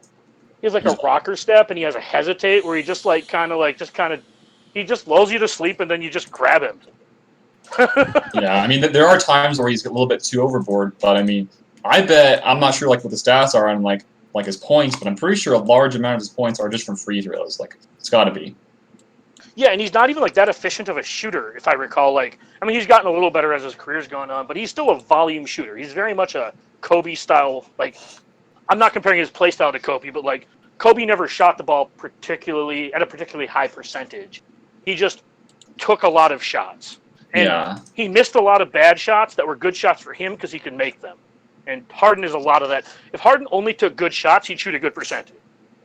Right, but he takes a handful of bad shots every game and makes like one of them, which kind of like decreases his overall percentage. But like, it's like when Steph Curry first started hitting threes, he was hitting them from between half court and the 3-point line. That's not a good shot for anybody but him. Dude, watching him and the whole team just shoot with Clay, I mean, it's almost as if you're just playing a video game. You're just playing 2K, and you got like all of the attributes set to 100, and everything goes in. That's what it feels like. Yeah. No, I get that. And then on top of that, they have like their center/power forward that plays point guard, so everybody else on the floor can just shoot. Right? Like the Warriors are special because like Draymond Green plays point guard, so all their shooters can just like space the floor. Man, it's just really fun to see some of these teams play. I love NBA. I know there's some people that prefer college to NBA, and I can kind of get that. I love March Madness. But there's just something special about NBA to me. I just love the NBA. Yeah. I like my players to when they miss a layup, it's because it's blocked, not because they hit the bottom of the rim. Yes, I'm talking about college basketball. I'm watching the NCAA tournament last year, and in one game I watched a guy knock the ball so hard off the backboard it never touched the rim on a layup. And I watched another guy like lay the ball up off the bottom of the rim. I watched a guy get hung on a dunk. Like, I don't want to see that. That's not entertaining to me. That's cringy. Like, we were talking about this about college football, too. I'm very much an execution person. I want to see the best executed at a high level. That's one of the reasons I like watching teams like the Patriots, and I like watching – next year the Lakers are going to be a blast to watch, right? Yeah. I love watching teams that execute at a high level. Yeah. So, and that's me specifically. I know some other people are more homers, and I know some people will call me not loyal because my fandom does kind of change and rotate as it goes. But, like, I'm a fan of basketball, right? I like players. Like Steve Nash, I grew up loving Steve Nash. Okay. I love the way he played the game. I've always been a fan of players. And when Steve Nash went, from the Mavs to the Suns, I had a buddy say, "Oh, so now you're just a Suns fan." I'm like, no, I'm a Steve Nash fan. Right? My allegiance never actually changes. It just moves from team to team. Like I love the way Anthony Davis plays basketball. I was never a huge Lakers fan, and I was never a huge Pelicans fan. But Anthony Davis is special. And boy is he fun. Unibrow, huh? Yeah, like the dude just balls. I don't really have a good way to put it. He's always involved, does everything. Yeah. Man.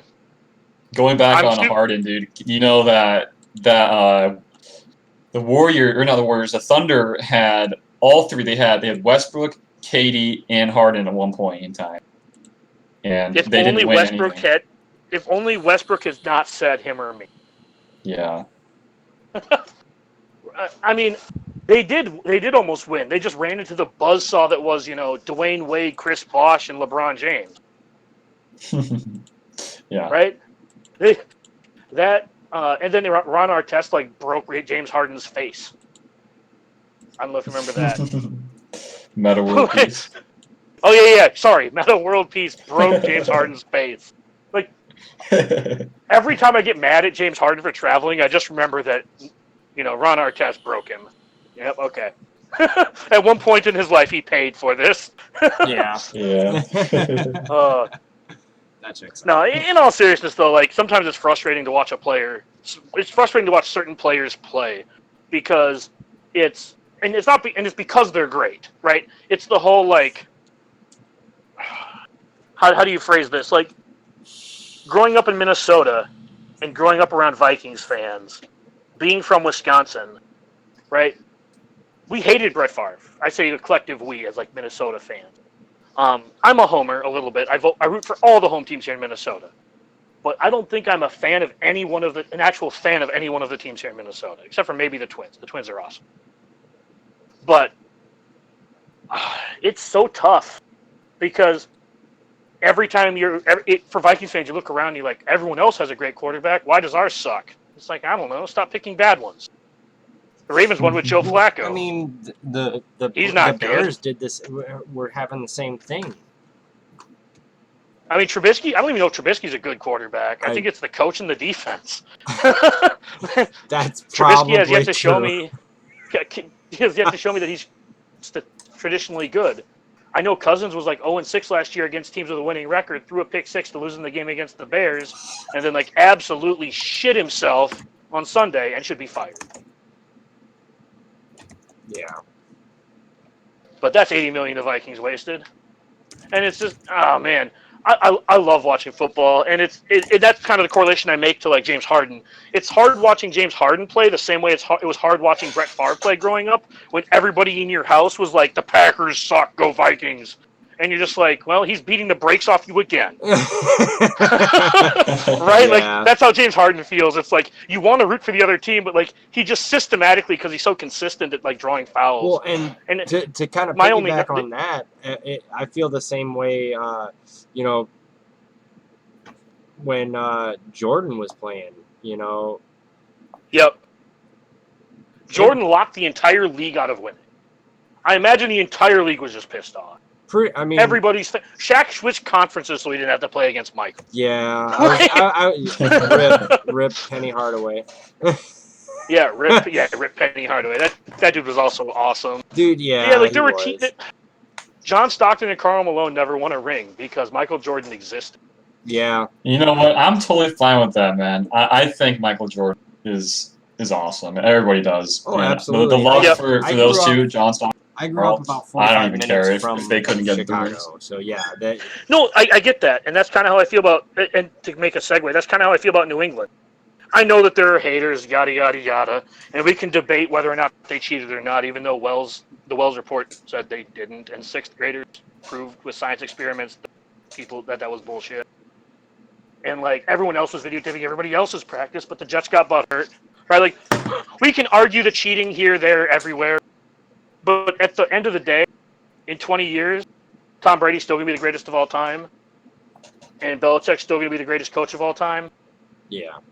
And Yep. I'm going to have had the pleasure of watching them for 20 years or more. So it really depends on if you want to be a salty individual or just enjoy Football. greatness. Yeah, enjoy Right? football, enjoy I- greatness. Yeah, LeBron locked the entire East out of winning. Why do you think all the good players were in the West? Yeah. Right? And now he switched conferences. So I expect a lot of the good players to go back to the East now.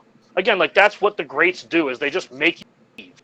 That's why good players don't go to Miami, Buffalo.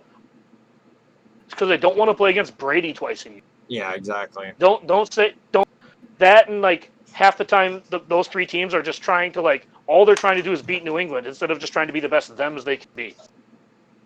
Enjoy greatness. Don't be a salty fan. I was a Twins fan in the 90s and 2000s. The Vikings choke everywhere. I have to deal with that on a daily basis. The Wild can be the best team in the entire league in hockey, and then like be the 1 seed and lose in 6 games to the seed. This is my life. I am from Loserville, U.S.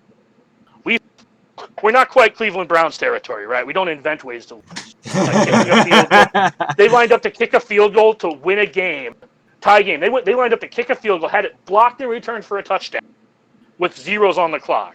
We don't invent ways to lose, but we sure do lose. Do lose. Yeah, like I mean, like so back in the late '90s, you know, to talk about the greats. I loved watching the Denver Broncos. So I loved football back in the '90s. It was not watered down. You got to. Was that back when you could touch the quarterback? What's that? Was that back when you could touch the quarterback? Oh yeah, absolutely. And the receivers at that. Hey, he touched me after the 5-yard mark. Oh, shut up. Like the reason that the whole you can't touch the wide receiver rule came up is because of players like what was it, Mike McKenzie, Al Harris, Adam Archuleta for the Rams. You know that those physical defensive backs is what really caused that.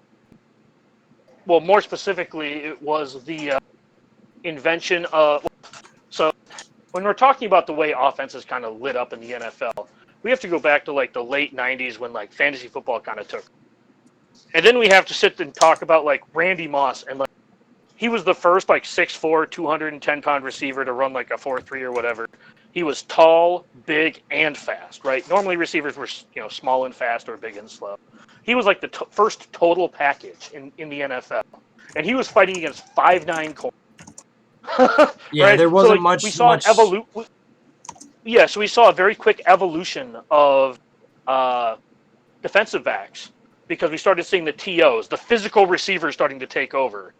So once the defensive back started to catch up physically, they started putting in more and more rules to prevent receivers from being impeded, we'll say.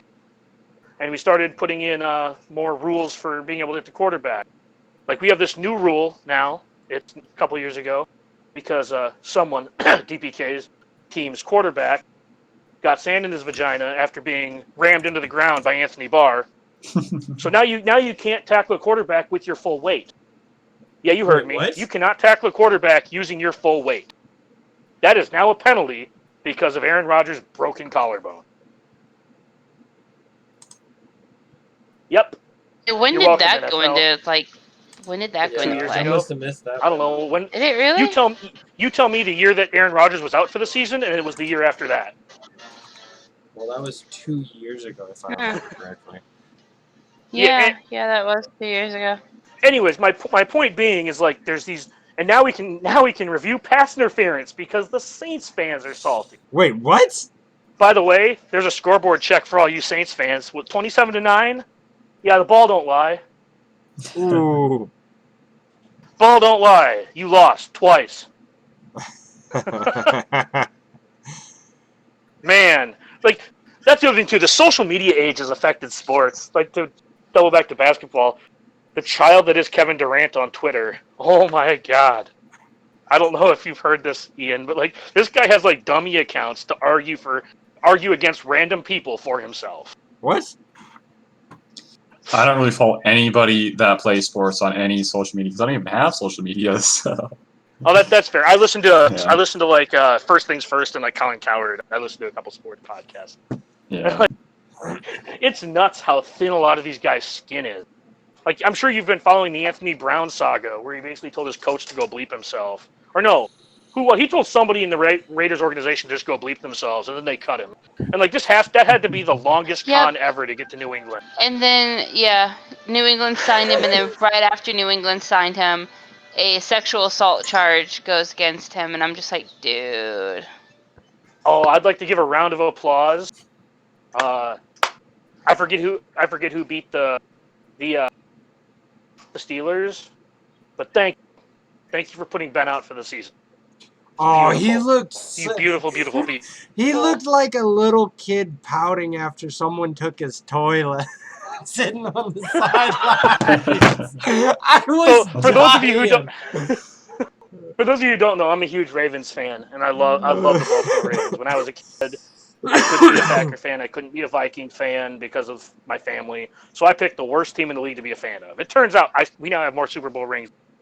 So that, but I remember Ben.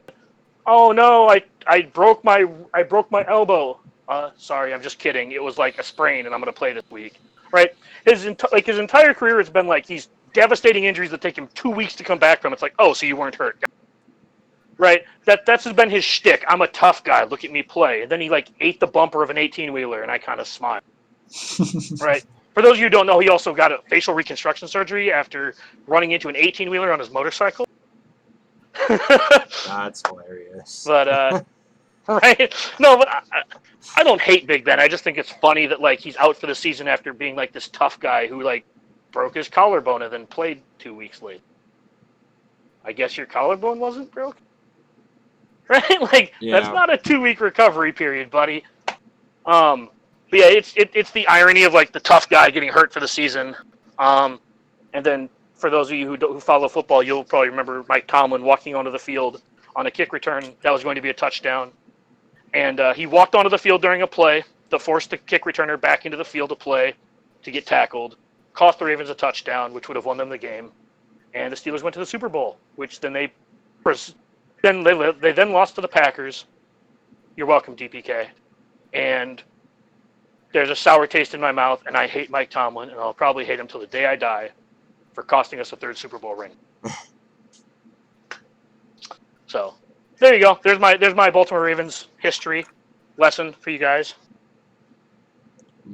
But yeah, I really miss the 90s. Seeing the outrageously good defenses just, go to the Super Bowl, and then so one of my favorite Super Bowls was, I believe, the first Super Bowl after the turn of the century was the Titans versus the Rams. Oh yeah, the greatest show on turf versus we're 1 yard short and Kevin Dyson. Yes, that one. That was an amazing Super Bowl. Yes, I miss that type of. Also, play. the reason that's memorable is because that's the year before the Patriots kicked off their dynasty. Well, and then Vinatieri kicked the field goal the next year. Oh, that's right. That's right. Yeah, because Vinatieri was able to beat they were able to beat the Rams. That's right. I remember that now. Also, and you wonder why a certain woman got upset I couldn't remember the anniversary, but in the playoffs that year, the Titans did the little lateral thing in the playoffs to win the game at the buzzer. I don't remember if it was in the divisional or the championship game, but like they won a game by like doing the lateral thing on a kickoff with no time on the clock. Did they? So that was a pretty memorable moment for me. That made me instantly love the Titans and hope that they would win. And so I was kind of that gave me like a rooting interest in the Super Bowl, and I was sad when they came up a yard short. That was rough. I really liked what was it, Eddie George? Titans running back? Yeah. Yeah, I really liked Steve McNair. Yeah, Steve McNair, Eddie George. I was rooting for the Rams because Marshall Faulk and just the Rams defense they were monsters that year. They had probably one of the more physical defenses in the 90s at that point. Yeah. Ian, do you have any football interest? Like, do you watch a lot of football? I watch much football, but I did love me some Colts. I still kind of do. But I was more around the era with Peyton Manning and the Colts. You get that running back, you get Edge, Dallas Clark, like all those guys. Those guys were Yeah. fun to watch when they won that Super Bowl. Was it like 06 versus the Bears? I don't know. But that was some good team. Right now, with how football is, that doesn't really catch my interest too much. So, Yeah, there was a football's become a lot little of bit weaker injuries of a this week. sport. Yeah, football's become a weaker sport over the last decade or so, in my opinion. It has. Weaker in the sense that like we baby offensive players and punish defensive players kind of for existing to a certain extent, and basically like the other sports are catching up. Like basketball is catching up in a hurry. Holy crap! Like just the popularity of basketball because you can. I think people are starting to realize that you can get more emotionally invested in basketball because you actually can identify the people who are your best players. There's no helmets. There's only 15-man rosters. I still yeah. love football. Don't get me wrong. But basketball, even my dad, who was a lifelong football fan, basketball is growing on him the last few years. The Kevin Durant saga, right? There's great storyline in basketball that you can follow. Like the Golden State Warriors have been a great, great thing to follow. You have like when you get to the playoffs, you have Milwaukee just like absolutely defecating all over themselves every time they have to play LeBron, even when they're like the best team in the. Or no, Toronto absolutely defecating themselves 2 years in a row after having to play LeBron. But it's like, well, you were the best team in the league, and you like just literally can't beat one player.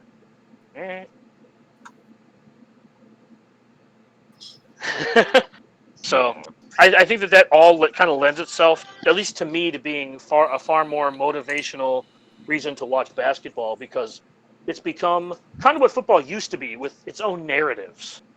We used to have people like Terrell Owens, and love him or hate him, he definitely made you care on Wednesday that the NFL existed. Yeah. Antonio Brown, to a certain extent, was that as well. But you used to care, like Donovan McNabb used to go up on stage and say, "I didn't know we could tie." Right? You used to have like personalities, and I kind of miss that in the NFL. So I know there's another game that. Sorry, Lady Pool. One more thing. I was just saying I know that. Oh no. Okay. I was just saying I know that there's one other thing I wanted to touch on tonight, and I know not everyone here plays Magic the Gathering, but they have a new set coming out that's based off of Grimm's Fairy Tale. And I know myself, like a lot of other Magic players, are super, super pumped about this because the art's beautiful, the mechanics are gorgeous, and yeah, it's gonna be a lot of fun. I can't wait for it to come out. I also play competitive Magic the Gathering. Go ahead, Lady Pool. I wrote notes about this in my. There they are. I found them. Take us Never away. mind. But it's the Throne of Eldraine, and I am freaking stoked about it. I really am. Like Duggar said, it's Grimm's Fairy Tale meets Camelot meets Magic the Gathering. You have knights in shining armor, fairies, mythical beasts. Like it's freaking awesome. I've seen some of the cards; they are absolutely amazing. They introduced something new too. Let me scroll back down to it where my note is. The adventure mechanic. Yes. Searing Barrage is one of the new cards they have in it. And Searing Barrage is a 5-drop instant that deals sizzling 5 damage to a target creature. But it also has a new card mechanic called Adamant. Adamant, if at least 3 red mana was spent to cast this spell, Searing Barrage deals 3 damage directly to that creature's controller. So it completely bypasses the creature and attacks the person directly. Interesting. Mm-hmm. Yeah, it's one of the new things that I've read in there that I'm like, ooh, I want to play with this. This sounds fun. Yeah. There's quite a few new cards in there that look like a lot of fun. Like Seer Kara, I think is how you pronounce her. It's a 5 mana cost legendary creature, human knight with 3/3 power and toughness. Whenever Seer Kara the Bold or an instant or sorcery spell you control deals damage to a player, exile the top card of your library, and then you may play that card this turn. And when you tap Seer Kara, it deals 1 damage to any target. That's another one that I'm like looking forward to because I think it also, if I remember, it does token damage too. Or was that the other Yeah. one? So one of the cool cards I saw is that they Yeah. have a card called Seven Dwarves, and normally in Magic you can only have 4 Nope, of a that was copies of a Worthy card. Knight. You can only have 4 Worthy copies Knight of a does card in the your deck. token.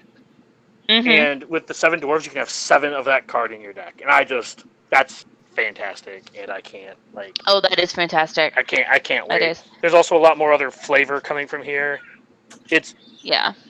It's just a beautiful set. I don't know if anybody actually cares, but I just wanted to kind of touch on it because I know Ladypool and I are both ecstatic for this. Yes. It looks Lady Pool, phenomenal. you have The a, artwork, of kiddo course, is that's on in trouble point. coming down Yeah, to she just came down. She's here. you, and she But looks like yeah, a it's clown. Worthy Knight. It's a 2 mana cost, 2/2 human knight. And whenever you cast a knight spell, it creates a 1/1 white human creature token. Yeah. And I am excited about that because it's like not only going to have tokens in this with this deck, but it looks to be like a red-white deck, which that in itself is going to be fun to play. He uses 7 mana for a guy. So you're gonna have the tokens. You're gonna have some awesome new things like the adamant coming in there that deals damage directly to the life points instead of the creatures, and it looks amazing. I cannot wait. Yes. Yeah, Kobe. It's Magic the Gathering. It's shorthand as Magic, but I don't know. I've been. This is another game I've years. I've played more than somewhat competitively. Yeah, just. Did I don't know if I'm breaking up or if you're breaking up. Probably. Okay, so this deck also reminds me of a TV show that Amazon Prime came out with that I'm actually like freaking loving, but it's called Carnival Row, and it's very much like a noir steampunky type of era with fantasy creatures, and it's actually a really good show. It really is. I highly suggest if you have Prime. It's free with Prime, so I highly suggest.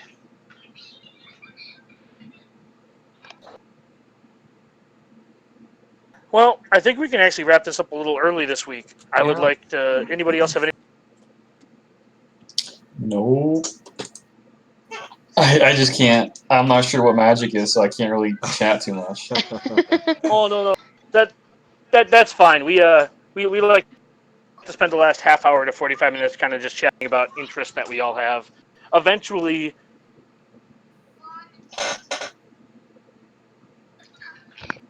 Did you cut out there, Dagger? Eventually, he's potato. Yeah, I just think that we're all kind of like real life. Yeah. Well, mine says that I have 3 bars and that I'm not potatoing, so it might be me. But my. But yeah, I think we're all friends here, and I like to just like have other stuff to fall back on because even after Swugga's gone, it's to do this. And who knows? We might not. We might be seeing the closing, the swan song of Swugga here. I'm It'll sorry, never Fruit die. Guy.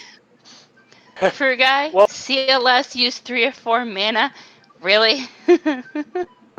I'm not dignifying that with a response. What's the next ship to come out, Yoda? The next. But I would like to thank everyone for coming out. I would like to thank Ian for joining us.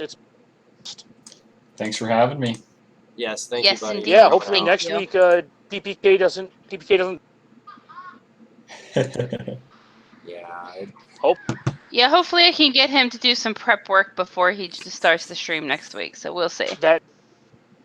All right, Ian, we love you. We're going to put all your information into the description. And I think that kind of wraps. Sounds good. It was a good show, guys. Thank Good you stuff. guys for coming out. I'm sorry about the not being on the other channel. That will be.